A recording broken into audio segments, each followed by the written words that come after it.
Pai do Senhor, meus irmãos, sejam bem-vindos ao nosso devocional. Hoje é 16 de julho, terça-feira. Estamos lendo aqui Atos dos Apóstolos, capítulo 16, o verso 17. Seguindo a Paulo e a nós, vinha essa moça gritando diante de todos: Estes homens são servos do Deus Altíssimo e vos anunciam o caminho da salvação.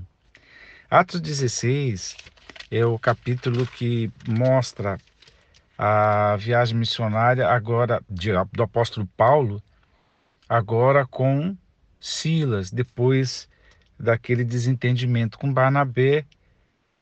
Paulo está viajando com Silas e tem uma chamada para a Macedônia. Eu estou aqui olhando o capítulo e chega a Filipos, passando por alguns lugares, chega à cidade de Filipos. Era uma colônia. É um distrito da Macedônia, uma colônia romana. Portanto, não é um ambiente de judeus propriamente, se bem que os judeus estavam espalhados, né?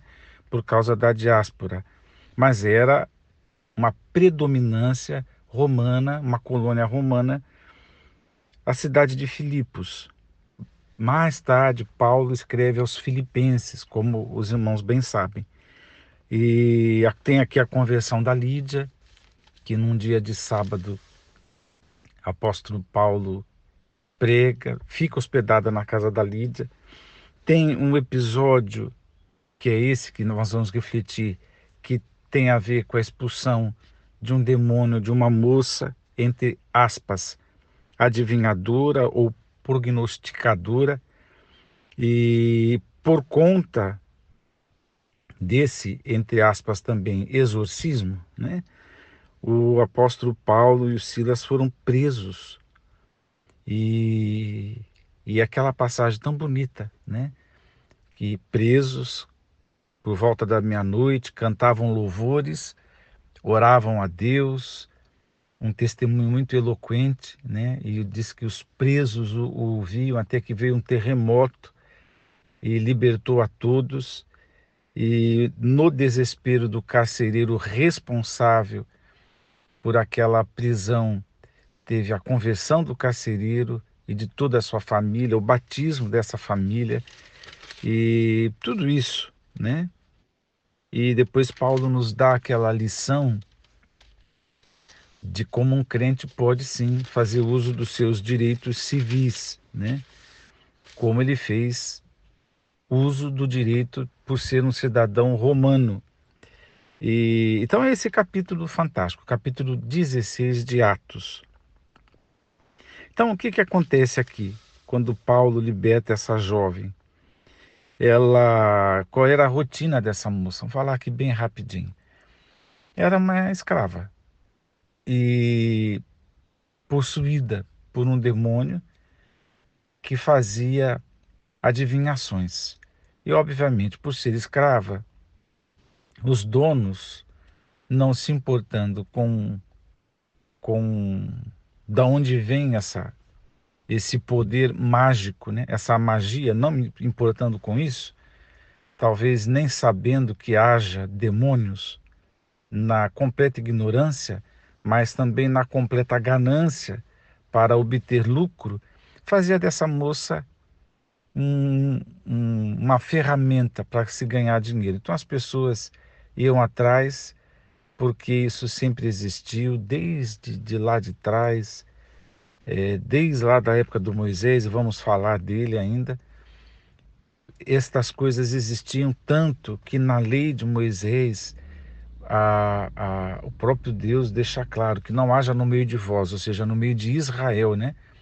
Prognosticadores, adivinhadores, aqueles que consultam pelos mortos.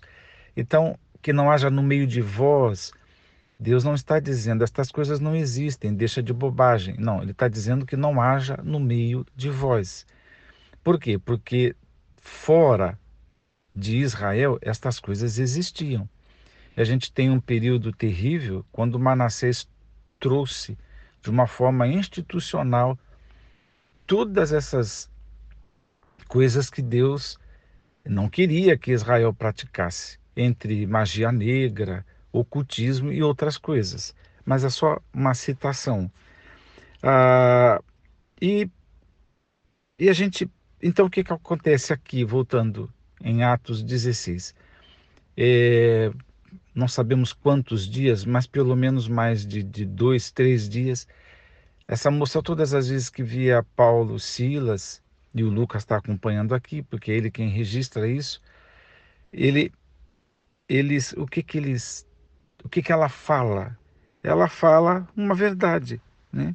Estes homens são servos do Deus Altíssimo e vos anuncio o caminho da salvação. Mas o Paulo, e vários dias, né? Eu falei 2, 3, aqui diz vários pode ser 10, 12, né? É, se irritou com aquela atitude, né? Aqui é uma direção do Espírito Santo e expulsou o demônio, ordenou no nome de Jesus, expulsou aquele demônio e aí aquela outra história que já contei. Os donos viram que perderam o, o meio de ganhar dinheiro e foram para cima de Paulo e Silas, acusaram eles é gente de fora, está querendo aqui falar, impor a cultura deles, enfim, levaram ele para as autoridades, prenderam, né? É, foram presos como perturbadores da ordem, né? Digamos assim. Ah, enfim, é isso que acontece. E a pergunta que os estudiosos e os leitores da Bíblia fazem é por que, que o apóstolo Paulo se irrita, sendo que a moça falava uma verdade, né? Então, muita gente já respondeu essa pergunta. É uma pergunta importante. Por que que o Paulo se irritou? Por que que expulsou, né? Então, das muitas, eu já li, né, muitas possíveis respostas, mas uma delas para mim faz mais sentido, que como é que eu vou dizer, o descrédito do evangelho que poderia vir a partir dessa proclamação de um espírito imundo, né? E aí, como eu disse que ia citar Moisés, os irmãos lembram, e claro que lembram, que quando Moisés, já autorizado por Deus, foi lá para o primeiro contato com o Faraó para libertar Israel da escravidão no Egito, então foi ele e Arão, e Deus deu 2 sinais para Moisés: transformar a vara dele em serpente, o cajado que ele levava, e esconder a mão na roupa, a mão ia ficar leprosa, e depois ia esconder a mão ia ficar limpa novamente. Então, esses 2 sinais. E os dois obedeceram, foram falar com o Faraó questiona, conhece tudo quanto é divindade, né? E quem é esse Deus? E aí Moisés explica da maneira que foi orientado e faz o sinal. Mas quando ele faz o sinal, os encantadores, o pessoal da magia, né, que faziam parte daquele contexto e daquela época, né, do contexto que eu digo, é que estavam por ali, né, no palácio, na convivência do faraó, vieram e fizeram o mesmo sinal, ou seja, transformaram também pedaços de pau em um ser vivo, né? Osmar, como é que isso é possível? Não faça a pergunta, é difícil, né? Existe o poder de Deus, mas as trevas também têm essas capacidades das quais a gente não conhece assim os limites, mas só para lembrar, quando Satanás foi provar o Jó, ele fez chover, fez cair raio, trouxe vento. Isso é só um detalhe para a gente pensar. E veja só, aí o sinal foi reproduzido, ou seja, invalidou, desacreditou Moisés. E o que que Deus Deus fez para que o sinal não fosse invalidado. A serpente de Moisés engoliu as outras. Cena bizarra, né? Cena bizarra e que eu não gostaria de ver. Mas aconteceu. E o que ficou provado ali? Que aquele que enviou Moisés e Arão tinha um poder maior, né? E depois, quando os eventos pela poderosa mão de Deus foram acontecendo no Egito, quando chegou eles iam imitando todos. Até no terceiro evento, eles disseram: isso aí é dedo de Deus, a gente não tem como reproduzir. Então, o que isso nos ensina? Que existe um poder do mal que se vê nas magias, nas bruxarias, nos encantamentos, no ocultismo, mas que eles têm um limite. Mas o poder de Deus é para mais e para além. O poder de Deus é superior. E aqui o Evangelho poderia ser visto, segundo a explicação de algum teólogo, agora não lembro quem, né?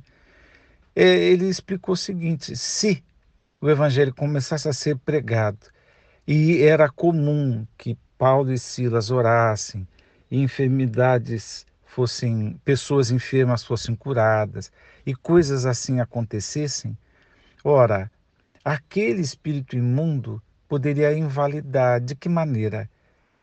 Das pessoas fazerem uma leitura de que também era magia, porque foi alguém, através de magia, que anunciou ou que deu as boas-vindas à dupla de evangelistas ali, né?